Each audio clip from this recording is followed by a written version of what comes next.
Welcome to International Securities Exchange's podcast series. Facilitated by renowned educators, ISE podcasts are intended to teach beginning as well as seasoned investors the ins and outs of trading. To find an updated list of podcasts, please visit www.ise.com/podcasts. Please be sure to listen to our important message following this episode regarding the risks of investing in exchange-traded options. Welcome, everyone. This is Steve Meisinger, your host for today's ISE ETF webinar.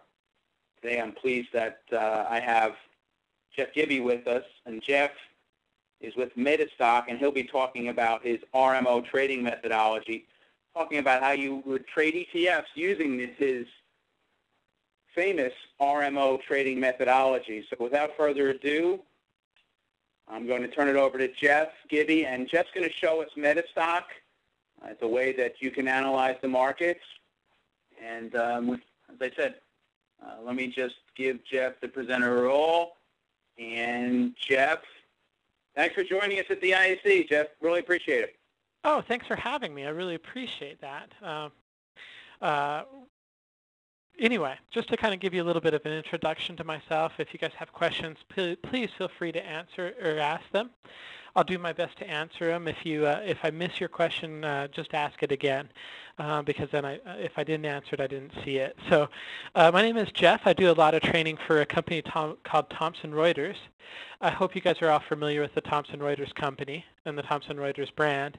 But really, one of the things that I do is a lot of training around MetaStock. What I'm going to show you today is a very, very small sampling of what MetaStock can do for you. This happens to be a built-in methodology for MetaStock called the RMO methodology. So let's go ahead and get started. The first thing I have to do just to keep my Reuters attorneys happy is I need to be able to, well, advance slides and read my disclaimer. So I think I found the button. There we go. There you go. Great. Good. So this workshop is designed to instruct you on using MetaStock, the accompanying software and plugins. It's not a recommendation to buy or sell, but rather guidelines to interpreting and using the specific indicators and features within the software program. The information, software, and techniques presented at the workshop should be only used by investors who are aware of the risk inherent in trading. Equus and Thomson Reuters and ISE shall have no liability for any investment decisions based on the use of the software, trading strategies, or any information provided in connection with the company. That should keep my lawyers happy. George, we should be starting right now. So just a couple notes around that. My role here at MetaStock basically is to help sell product, to present product. As such, I don't have any licenses to tell you what you should be buying or selling. I'm not officially regulated by any regulated agency.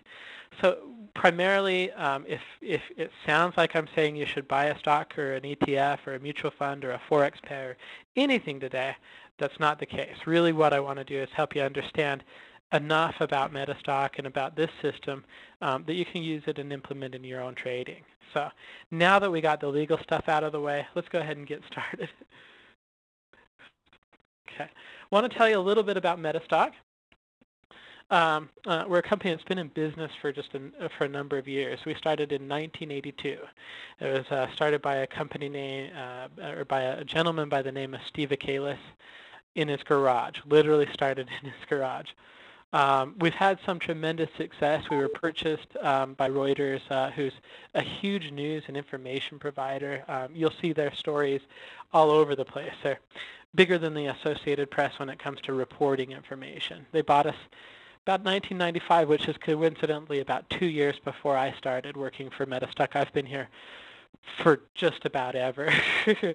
A lot of people are aware of the Reuters brand. Not a lot of people understand that it's a 19 to 17 to $15 billion a year company, depending on how good of a year it is. And 90% of that is selling, the stuff that they're famous for: news, real-time data, real-time institutional data, to institutions like Merrill Lynch and Goldman Sachs. And the reason they wanted to buy us back in 1995 is so that they could take our platform and make it available to their customers for about $450 a month. It's been a very, very good partnership. Back in 2005, we released a retail version of one of their real-time data feeds called Quote Center. And that's been hugely successful for us. It's really blown our minds in terms of how many people really want good FX news or good ETF news or good data on what they want to follow. And our coverage is immense on it. This product has literally basically made it so that we can have record years of revenue year after year after year since we released it. So it's been really good for us. We've sold about 310,000 copies of MetaStock. And I'm not sure if it's official yet, so I'm going to go with last year's number. We've basically been rated by Stocks and Commodities magazine as of last year, best software in our price category for 19 years in a row. So we love it. We're really happy with the success that we've had, and that's about as much as I'm going to talk about for MetaStock. There you go. Thanks for bearing with me. Oh, it looks like there's another disclaimer here. Do you want me to read this out loud, Steve? I'll just summarize it. I think it says a lot of what Jeff just said, that any investment has some risk, so you want to make sure that you understand the risk. And when you're trading options, you should learn as much as you can about options. You might want to get a copy of the characteristics and risks of standardized options. I'd urge you to do so. If you want to learn more about options, you go to optionseducation.org. And as Jeff said, any of the discussion today is really not any advice, but it's just used for examples, and it definitely, we're not making any endorsements, recommendations, or solicitations to buy or sell securities. Sorry, Jeff. Oh, no, it's okay. I was like, wow, I don't remember putting that slide together. Yeah, I threw that one in, and I put it, I guess, one slide too late, but it's all right. Again, just to reiterate, I can't say it enough. What I want to do here is kind of help you maybe understand the methodology. My goal is that you'll like the methodology. It's one of my favorite in MetaStock. It is just one methodology in MetaStock. If it's something that you like, this is what I'd recommend you do. I'm going to show you how to get a pretty good deal on a trial for MetaStock today. Go ahead and sign up for it. Try it out. If you like it and if you feel like it's going to help you make money, go ahead. I'm basically going to show you how to try MetaStock for 3 months today. So if you don't like it, maybe there's something else about MetaStock that you'll like, but it's a really good methodology, and the reason I like showing is it's very, very simple to use and implement. So we are going to talk about RMO, and I'm going to show you about that.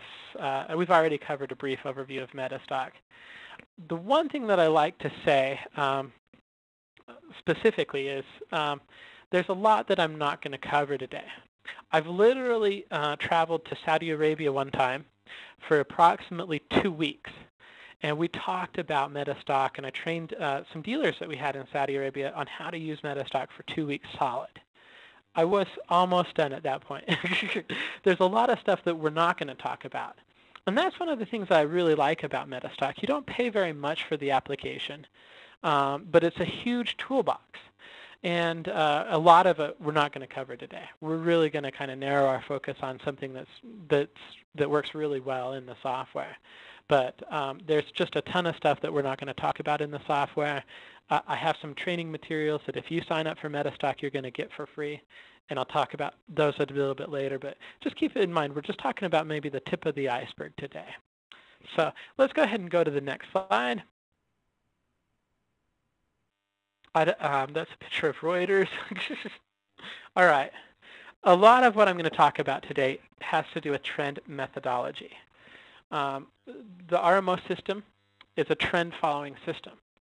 And you'll hear it. So I was thinking, okay, let's define trend a little bit. And so I pulled this off of Investopedia. You're welcome to read it. I'm not going to.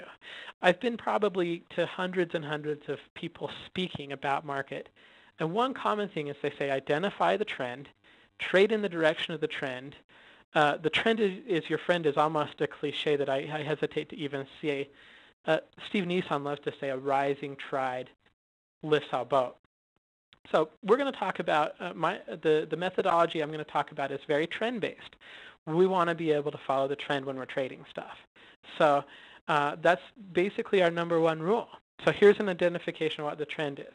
As a general strategy, it is always best to trade with the trend. I found that with personal experience, and with this system, it does a very good job of helping you identify that trend.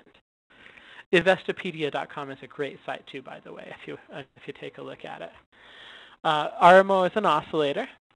I've got a definition of an oscillator on here too. Popular oscillators are like RSI, rate of change, money flow index.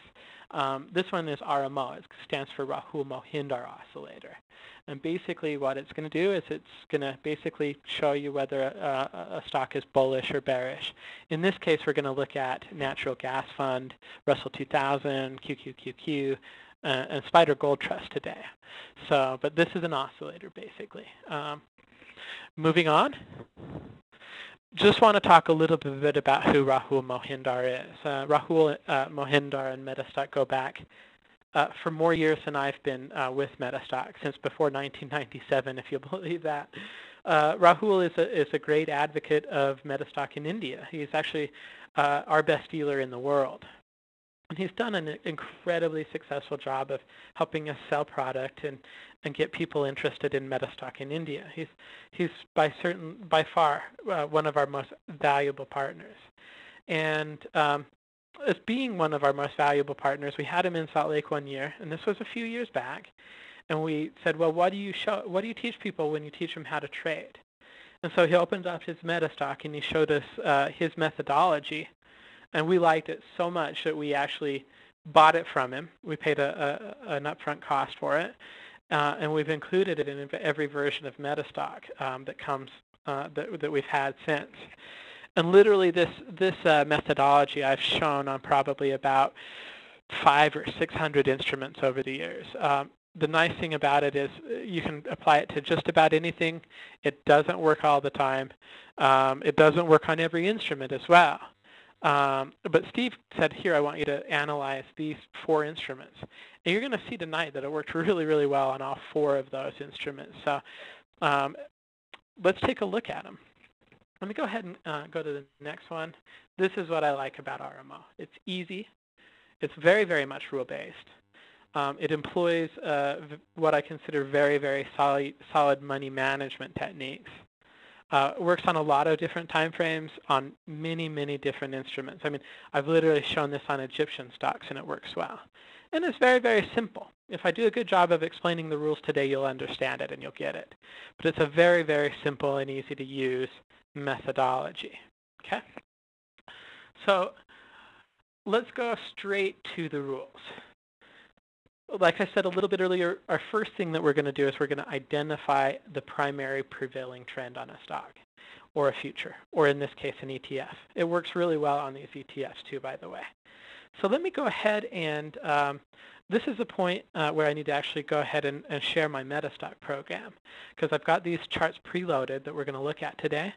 And basically what I'm going to do is we're going to go ahead and I'll show you how to identify the the primary trend. We'll bounce back into the PowerPoint and we'll get back into MetaStock and we'll go through this trading methodology. So let me see if I can do that. I've used WebEx before. You should be able to see it. Oop, I shared the wrong the wrong screen. Right. Let me go ahead and move MetaStock over. Can you guys see MetaStock now? No, we can't. We're looking at my desktop, probably. There we go. You see it now? Yes. Okay, great. Cool. Okay.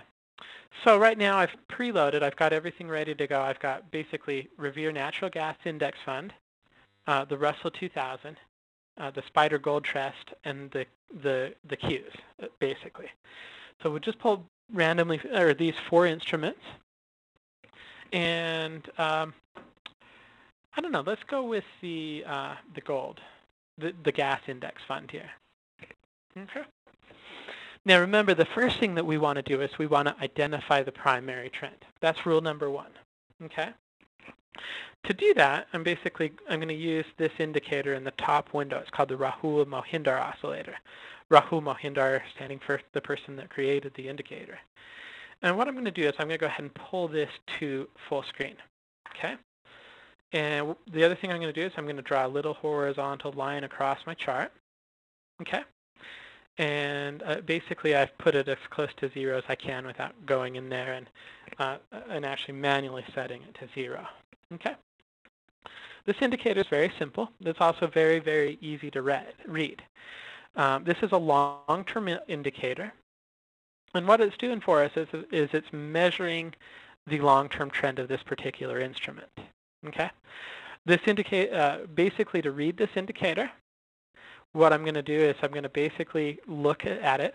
If it's above the 0 line that I just put on the chart, I'm going to consider basically what the indicator is going to tell me is that we're in a bullish trend. Okay. So bullish trend. Okay. Now remember, we want to buy in, if it's down here below 0, I'm going to say it's in a bearish trend. Okay. It's either strong or weak. Up here it's strong, down here it's weak. Okay. If it's strong, if the underlying instrument, in this case natural gas index fund, is going up. If it's weak, it's going to be going down. Okay. We're not going to use this as an entry signal. We're just basically looking at it to determine whether or not we should, if it's bullish, if we're in a bullish zone on this particular indicator, we can use that as a permission to go long. So we basically, if it's above 0, we have permission to do long positions. Okay. What we're never going to do when the stock is strong is we're never going to sell into weakness. So we're not going to short. Okay. That's pretty simple. The other thing that I want to make sure that's really, really clear is we're not going to use this as an entry criteria.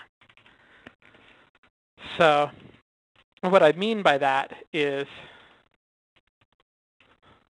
down here, just because it goes from -1 to 1, we're not going to go ahead and buy into the index fund. It's not our permission. Basically, what we do is we look at this as a permission to go long. We never go short when it's above 0. Okay, it's just permission. That's all. Okay, bearish trend is exactly opposite. In fact, if I copied this and pasted it down below, I could say, you know, we're never going to do a long position. We're only going to look to do short positions, and it's not an entry criteria. So it's very, very simple to read. Okay, I'm going to draw a couple vertical lines on the chart just to kind of show you something else.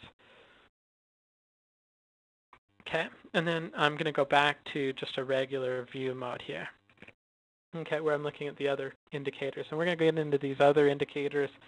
They're also fairly simple to read as well, but I just want to show this on the chart to you. So you guys see the ribbon that's on the bottom of the chart. When this indicator pops up above 0, it's going to tell us that we're currently in a bullish zone, or the RMO is bullish. If it drops down below 0, it's going to tell us we're in a bearish zone, or that the RMO has gone down below 0, basically. That's how it basically, step 1. We want to identify that primary trend.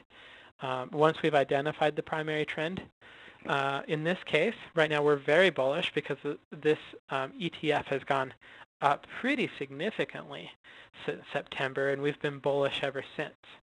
Okay. In fact, we've been bullish since basically about 15 bucks, and it's now at 21 bucks.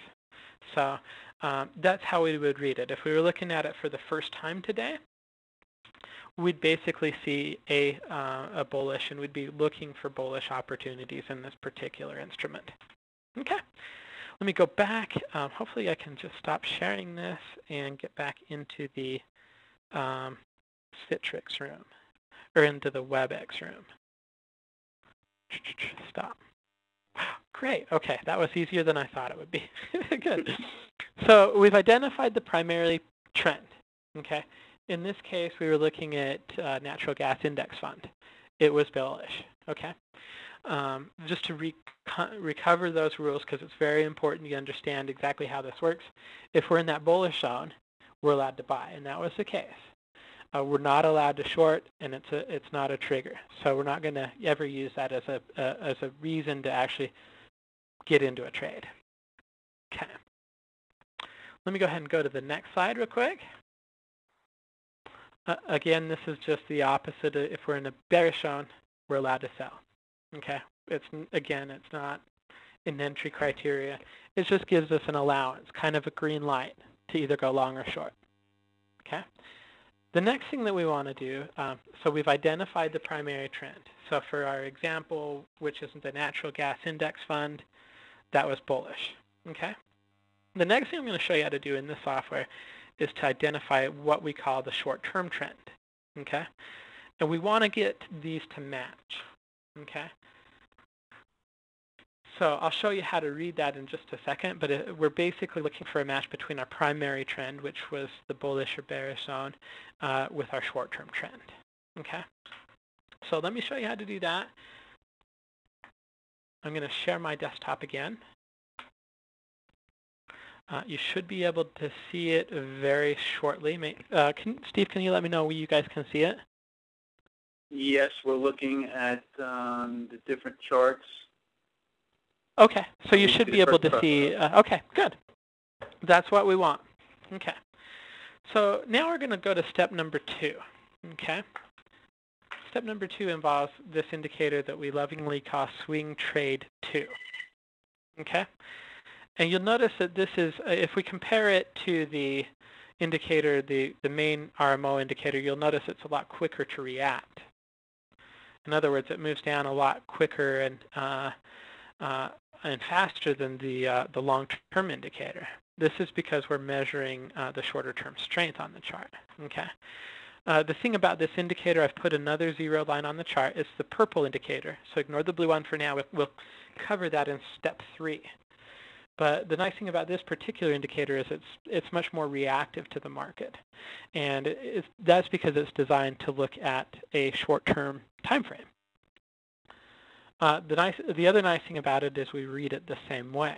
I've drawn a bit of a 0 line horizontally on the chart. If this basically pink indicator or cyan indicator, or whatever that color that is above 0, then we're going to be in a bullish zone short-term as well. Okay, I'm going to make this a little bit more pronounced for you guys. So I've basically displayed it as a histogram so you can see whether it's above or below 0 a lot easier. And basically it's the same reading.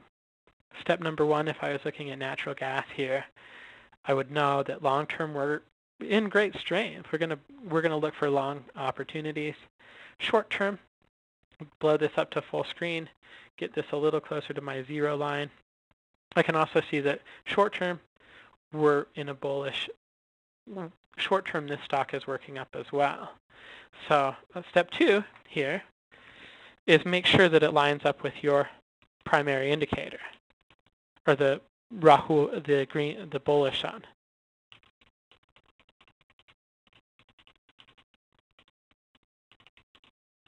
Okay. So if this is above 0, then we're still allowed to buy. If it was below 0, we wouldn't be looking to do anything with ISE Revere Natural Gas Index Fund today. We'd be looking at a different instrument. Okay. We are looking at a daily chart. I always like to do this on a daily chart. However, you can apply this methodology to any instrument. Okay. Let me go ahead and go down. You'll notice I put a couple of vertical lines on the chart here again. Okay.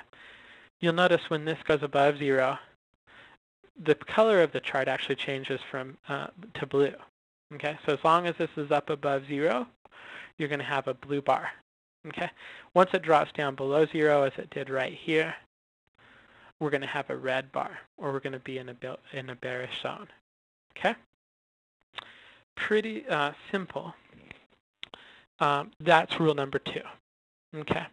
I want to go in and let me go ahead and go back into the PowerPoint. So I've learned how to do that now. It should be a little question. Does anybody have questions that I can answer right now about either step number 1 or step number 2? Steph, it might take everyone a second or two to type a question in. That's fine. That's fine. While we, again, if you guys have questions at all, let me know. Ask them. These first 2, identifying the primary trend is probably the most important. And identifying the trends and making sure you're trading in the direction of the trends. They're very important to making sure that this methodology works. So just to kind of reiterate, if the primary trend is bullish and the short-term trend is bullish, you're allowed to go long. You're still not a trigger. We're going to cover triggers next, but you're also still not allowed to short. Okay? Go ahead and hit next. If they don't match, in other words, if you are bullish in one and bearish on the other, you're going to wait until they match. You're not going to trade. You can use the Explorer to scan. MetaStock has a great scanning utility. You can scan on RMO criteria or just about anything you want, technical, for an ETF or a fund or a stock or anything you want to trade, basically. You can use the scanner to actually scan for other opportunities, but if they don't match, wait. It's part of being a trader and part of being patient, basically. Okay. So step 3, now we're kind of getting to where everything's going to start to come together.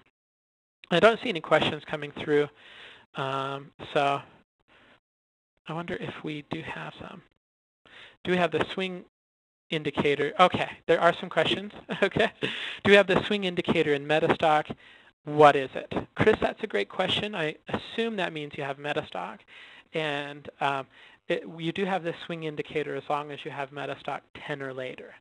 I will, once I switch back into MetaStock, let me write this down. I will show you how to apply this to any chart, and how to apply all of the studies. Show how to apply the studies. So any of you that already have MetaStock, and we have a lot of users out there, I'll show you how to apply them in your MetaStock. And as long as you have MetaStock 10 or MetaStock 11, you'll be able to use this as well. Play with it. It's a great tool. Okay. So now we're going to identify a trigger point, and this is going to be simple. If we find a trigger point on a chart, which I guarantee we will, I'm going to show you how to use the RMO methodology to structure a trade, manage stop losses. Again, it comes back to proper money management here, and how to get out of a trade that's either lost money or gained money. Okay. Thank you for listening to our podcast. To find more podcasts on options, stocks, alternative markets, and market data, please visit www.ise.com/podcasts.